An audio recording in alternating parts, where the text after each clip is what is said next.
everyone. Welcome to the chat. Happy Thursday, the day before Friday Eve, and St. Patrick's Day. Yes. Tomorrow we get to Can't celebrate. wait.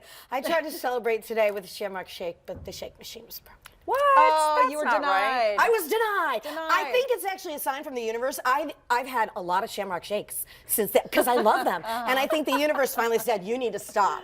Your addiction has gotten Tomorrow's your out of- final opportunity. Isn't I it? know. Yeah. It's like a I know. universe intervention. I think it was. I think it was. I've had a lot of. I happened. just love them. I love them. They're like the McRib. You know, People There's just always gotta have it. tomorrow. that's the way I am. I gotta have it. So yeah, one more day for that. But anyway, tomorrow we'll be in our green and be Irish. And in the meantime, today we're in our warm clothes because it is chilly out there. And we are talking about Disney. A lot of Disney fans really excited over the new Beauty and the Beast movie. But some people were not happy with one of the characters in the remake, and it's stirring a lot of controversy. A drive-in in Alabama has refused to show is refusing to show the movie when it is released because Gaston's sidekick LeFou is portrayed as a gay man. It's Disney's first openly gay character in a film. Now, the Alabama theater isn't alone in its concerns. Russia has reportedly, why are we always talking about Russia? Russia has put new restrictions on who can see the movie due to the gay character. And in Malaysia, a request was made by the film censorship board to cut the so-called gay moment from the film. Disney declined. Now, actor Josh Gad plays LeFou. He says people upset by his character are making a big deal out of nothing. So is it really a big deal out of nothing, even though the movie hasn't come out? It's not come out yet. The director himself has said, people are talking about this and you haven't even seen the movie. Yeah. So is it too much of a big deal out of nothing when we haven't seen what it is? Well, let's put it in perspective. This is one theater out of hundreds that is raised a complaint, and Russia is a notoriously anti-gay society. LGBT people there are persecuted terribly, and so I think that we have a really different society than Russia or Malaysia. That said, the overseas market has different cultural norms, sensibilities sometimes than the American market. So for a global company like Disney, this is probably somewhat of a sensitive issue for them, but at the same time, for many years, Disney has had fully inclusive policies, lots of gay people working in entertainment, as you know, and so, and I haven't seen the scenes, so I don't even really know what the issue is. And Bill Condon, the director, again says it's a really short scene, and he thinks the whole controversy is overblown. Of course, he's a little partial. He is the director. Trying to promote the movie. Well, I did see the spoiler alert, and I won't say what happened, but I did read it, and it's not like what everyone's making out to be. Exactly. It's not Brokeback Mountain. It's not, it doesn't take it to that extreme. Right. So it's a little different and a little bit, I think, a little bit less crazy as everybody's making it to be. But there is one theater in Alabama. The one theater in Alabama that's saying that they're not going to do it. It's because they're extreme Christians. They have just taken over this new drive-in theater, and they're not willing to show it because they said, if God cannot sit beside me and Jesus cannot sit beside me, then I will not show it at our theater. That is their own reason for doing it, and they say have that every first and right to do foremost, what they want. We're Christian. Right. They're the owners, and they so can show have- what movies they want. They can do what they want. But the director, the reason behind doing this is because the writer, the lyric writer, Howard Ashman, he died of passed away. AIDS. And so that was their tribute to him. And so that's why they're doing this. I mean, he was the huge inspiration. He was the lyric writer of the entire movie of Beauty and the Beast, the original. So that's what the reason behind this is to give tribute to him and the gay community and the reason for his death, to bring some light to the issue. Well, and I have to say that I think Jesus would sit and watch the movie, is what I think. and I think just in opposition to their opinion, that's what I think would be happening. So. Well, I don't think we know what Jesus would do, no matter who we are or what we think. I mean, what would Jesus do? That's our ultimate question to begin with. But I do think that what we have to look at as a society is that if that's the question that they are asking, and if those are the bans that they're going to make on a theater or in a drive-in theater, then there are so many films with racist overviews Or violent and content. violent content. Yeah. And they may not show those. I incest. mean, we don't know what they show. they don't. You know, But They don't. They've actually removed all yeah. sex, all nudity, homosexuality, and foul language. That particular theater. And they're the owners, so hey, what They you get know? to They do want. that. They're the new You owners, can, and they you can know. do what they want. Yeah, absolutely. It's not a So- sex scene, though. It's about a character that think it's hinted at that he's gay. I think that's that he has all all that's happening He here. likes Gaston in a different way. He's Yeah. sort of the sidekick, but there are these hints that he's into him in a different kind of way. Well, we'll I don't see, know. you know, Yeah, when we'll the see movie when it comes comes out. out. And right now, it has broken records as far as pre-sales on Fandango. It is the #1 selling family movie of all time.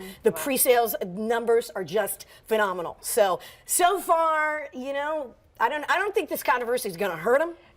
In we'll see. fact, maybe all that press is a good thing. Gonna for him. help. Exactly Yeah, you right. never know. Yeah. All right. Well, more drama in Hollywood as new reports come out about the former late night host, David Letterman. According to the New York Daily News, a new biography of the now retired talk show host portrays Letterman's self-loathing and an often miserable man who inflicted his pain on his staff. This may come as a surprise to some who only say that he was a funny person on TV every night.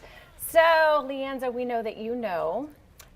What's your insight on this, on Mr. Letterman? Well, you know, I had the privilege of being on his show after I won the pageant. That was when he was carried on the station that carried Miss America, NBC.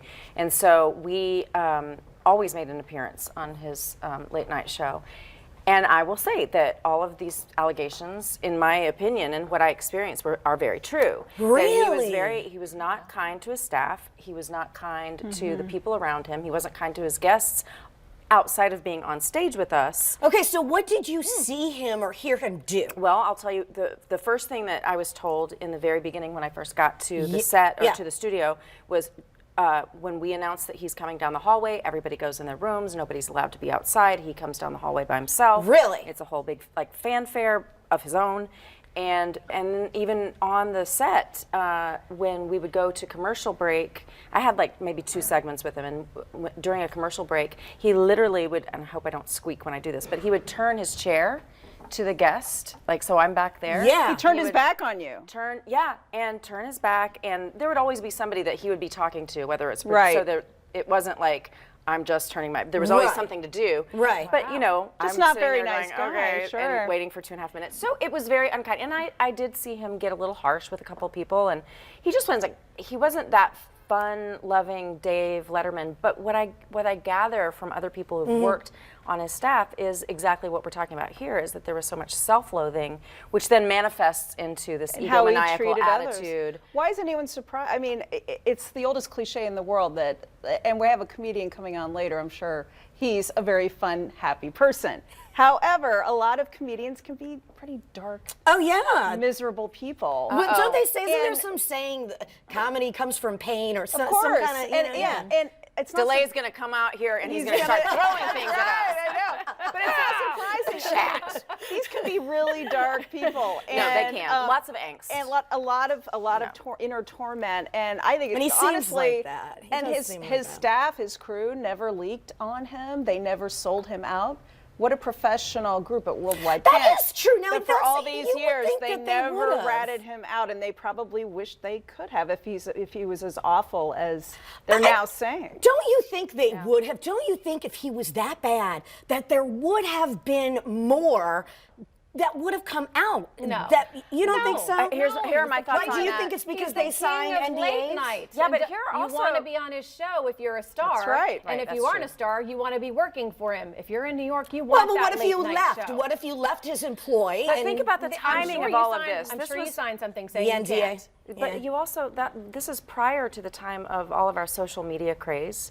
Mm-hmm. There was not the opportunity that there is today to come out and say this is what to my drop life was a dime really on like. somebody, yeah. I mean, that was back in the 90s, early 2000s. I mean, I don't even remember the dates, but I was on the show in 1993, and he was sort of on his way out even then. I mean, He like, was on that NBC at that time. Yes, that's right. Okay. Yeah. Well, you know, And the that reason was the year before he But left. he spent a lot of years at CBS. He sure Yeah. did. Yeah. And Yeah. you know, and successfully. And so, but what I'm saying is that his staff was very professional. You never saw items about him, say, in Page 6 in New York Post. Right. and Well, things except like for the that. affair. the But, affair. yeah. that was Yeah. something else. Yeah, yeah, sure. it was. Well, the reason it all came out, there is a book, and you know, it's talking about all this. Yeah. So I've already put it in my wish list on Kindle. Tell us all about it. Yeah, exactly. Please. I want to hear the whole story, the big story. All right, so still working as we are, and on the topic of work, while sleeping in and staying in your pajamas might be a perk of working from home, Well, it could be the environment that's creating more stress than you even signed up for. A new study found that 41% of highly mobile employees reported high levels of stress and problems sleeping, compared to just 25% of those who always worked at their employers' premises. So what do you ladies think? If you could work from home rather than come to the office every day. If I could work from home, I would do it in a minute. I'd do it in a minute. I think the stress would you comes... be in your bed broadcasting? Because I would. I know, I would be I like, would. I would just roll over, grab the microphone, Yes. headphones, and I would just lay in my bed. Absolutely, and I think the stress comes from knowing that your office is always right there, and Yeah. there's no demarcation, there's no dividing line between work and home. So if you work from home to get rid of that stress, you've got to make a self-imposed dividing Right. line, and when you're not working, you need to shut the office door and try to put it out of your mind. But I think Agreed. it's hard when you work from home, and you're also disconnected socially from other people, and they Yeah. said that also contributes to the stress. One of my friends who used to work from home, that was a big problem with her. Not the disconnection, but the whole working more. You know, she would get up, early riser. On her own, she'd be getting up at 4:30, and I'm like, you're crazy. But she would be answering emails as soon as she got up. Yeah. So there's, you know, and even right before she would go to bed, you know, there would be those emails. So there was all this pressure all the time from her end of things that she just was always on the clock, always on the job. Now, I will say that's probably self-imposed, you know, and you're right. You have to have some kind of distinction, or, you know, because otherwise you are going to feel that stress, like they're saying in these studies. That's You're right. going to have more stress. You're going to feel like you can never get away from the job. You have to create a routine. Or the people. I feel like if I work from home, I like when I work from home because I don't have drive-bys. You know, the people that come by yes. that want to show you their pictures of their kids, their dogs. They want Yes. to talk about what happened yesterday or last night or the relationship, and you're like, oh my God, I've got to get work done. Right. I really need to get focused. So that I would love. But the fact that I wouldn't have an IT guy on hand, that would drive me nuts. Yeah. So when things go down with computer, oh my gosh, like I just had to take my computer in, and if I was working from home, I had to let it go for 3 days. That was absolute torture. But if Right. you have an IT guy on hand, they can come right over and fix that lickety That split. is true. So Or there's just good and bad. any There's guy, many- there's many like things that are somebody stressful. delivering things. Like, it's just nice to have that And on hand and anyway. I think if you work from home every day, you really start to feel isolated. I really Yeah. think that's where a My lot of the friend would stress say comes that from. too. My friend would say that too. You know, it's a big adjustment. I think for some people it's good. For some people, not so good. Yeah. You know, I see both, you know, areas. So, all right. Well, coming up next on the chat, a good laugh for your Thursday afternoon. We're chatting with another tortured comedian. Well, we'll find out if he's tortured. Comedian Delay is up after the break.